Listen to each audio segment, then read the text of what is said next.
Welcome to our new cooking channel. இன்றைக்கி நம்ம பார்க்க போகிறது வெத்தலை தோசை. ஃபஸ்ட்டு அதுக்கு தேவையான பொருட்கள்லாம் பார்த்துடலாம். அப்புறம் அதில் உள்ள பயன்கள்லாம் பார்க்கலாம். இதுக்கு தேவையானது 3 பொருள் தான். அரிசி, உளுந்து, வெத்தலை. இது கூட வெங்காயம் எதனாலும் உங்களோட தேவையை பொறுத்து நீங்கள் வந்து இதில் பொருட்களை கூட்டிக்கலாம். நான் சிம்பிளாக செய்கிறதுனால இப்படி செஞ்சுருக்கேன். 5, 6 வெத்தலை எடுத்துக்கோங்க. கொஞ்சம் உளுந்து அரிசிக்கேற்ப ஊற வச்சுக்கோங்க. இட்லிக்குள்ள அரிசி இல்லைன்னா நார்மல் பச்சரிசி, இல்லைன்னா சிகப்பரிசி அந்த மாதிரி வேறு மாதிரி அரிசி எதுனாலும் எடுத்துக்கலாம். நான் வந்து மாவா எடுத்திருக்கேன். ஒரு 5 கிளாஸ் மாவு எடுத்திருக்கேன். இது வந்து புட்டு ஏதாவது செய்கிறதுக்காக சிகப்பரிசியை நல்லா கழுவி காய வச்சு அரைச்சி எடுத்து வச்சது. பட் அது காலியாக மாட்டேங்குது அப்படிங்கிறதுனால இப்போது மொத்தமாக நிறையா பண்ணி வச்சதுனால இப்போது இதை தோசைக்கு இந்த மாதிரி போட்டு காலி பண்ணிகிட்ருக்கேன். நீங்கள் அரிசியாகவும் எடுத்துக்கலாம், இல்லை இந்த மாதிரி அரிசி மாவு உங்ககிட்ட இருந்தால் கூட அரிசி மாவையும் எடுத்துக்கலாம். அரிசி மாவு இருந்துச்சு அப்படின்னா உளுந்தை மட்டும் நம்ம ஊற வச்சுட்டு அதை அரைக்கும் போது அரிசி மாவு சேர்த்து போட்டு அரைச்சிடலாம். ஃபஸ்ட்டு உளுந்தை போட்டு அரைச்சாச்சு. உளுந்து ஓரளவுக்கு நல்லா அரைஞ்சு பொங்கி வந்ததுக்கு அப்புறமா நம்ம எடுத்து வச்சுருக்க மாவையும் இதிலே போட்டுக்கலாம். இப்போ மாவை வந்து நம்ம தனியாக போட்டு கூட பிணைஞ்சிக்கலாம். பட் அது அந்த அளவுக்கு நல்லா பிணைய வராது. இதே இது நீங்கள் கிரைண்டர்லேயே சேர்த்து போட்டிங்க அப்படின்னா அதுவே நல்லா பிணைஞ்சு கொடுத்துற மாதிரி இருக்கும். அதனால் உளுந்து அரைக்கும் போதே மாவை சேர்த்து போட்டுருங்க. தேவையான அளவு உப்பு, தண்ணி எல்லாம் போட்டுருங்க. நார்மல் தோசை மாவு அரைக்கிற மாதிரி தான்.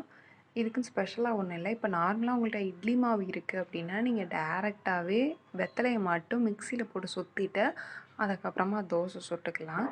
இப்போது நான் வந்து இதுக்குன்னு தனியாக அரைக்கிறதுனால அதை அப்படியே வீடியோவில் காட்டியிருக்கேன். உங்கள்கிட்ட இட்லி தோசை மாவு இருந்துச்சு அப்படின்னா நீங்கள் அதை டேரெக்டாகவே எடுத்துக்கலாம். எடுத்து நீங்கள் இதை பண்ணிடலாம்.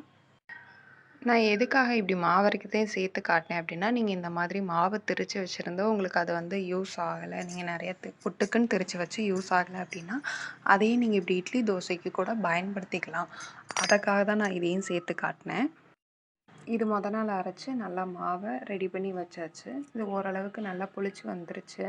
இப்போ நம்ம டேரெக்டாக தோசை ஊற்றிட வேண்டியதான். ஃபஸ்ட்டு நம்ம தேவையான அளவு வெத்தலை எல்லாத்தையும் எடுத்து கட் பண்ணி மிக்ஸி ஜாரில் போட்டுக்கலாம். காம்பையும் பின்னாடி உள்ள நுனியும் உங்களால் எவ்வளோ தூரம் எடுக்க முடியுமோ எடுத்து மிக்சியில் போட்டு அரைச்சிருங்க. பெரியவங்க சாப்பிட்றீங்க அப்படின்னா உங்களுக்கு காரம் வேணும்னா கொஞ்சம் அதில் மிளகு சேர்த்துக்கோங்க. இப்போ நான் வெறும் வெத்தலை மட்டும்தான் போட்டிருக்கேன். உங்களுக்கு நல்லா டேஸ்ட்டாக வேணும் அப்படின்னா கொஞ்சம் வெங்காயம் கட் பண்ணி போட்டுக்கோங்க. முதல்ல வெத்தலையை மட்டும் வச்சு ஒரு சுற்றி எடுத்துகிட்டு வந்துடுங்க. அதுக்கப்புறமா அது கூட மாவு சேர்த்து அடித்தா தான் நல்லா மையாக அரையும். ஏன்னா ஏற்கனவே நம்ம தோசை மாவு பதத்துக்கு ரெடியாக வச்சுட்டோம். இது கொஞ்சமாக போட்டிருக்கிறதுனால தண்ணி நிறையா ஊற்றினா நல்லா அடிபடாது. அதனால் நம்ம இட்லி மாவையே சேர்த்து இதில் போட்டு அரைச்சி எடுத்துக்கலாம்.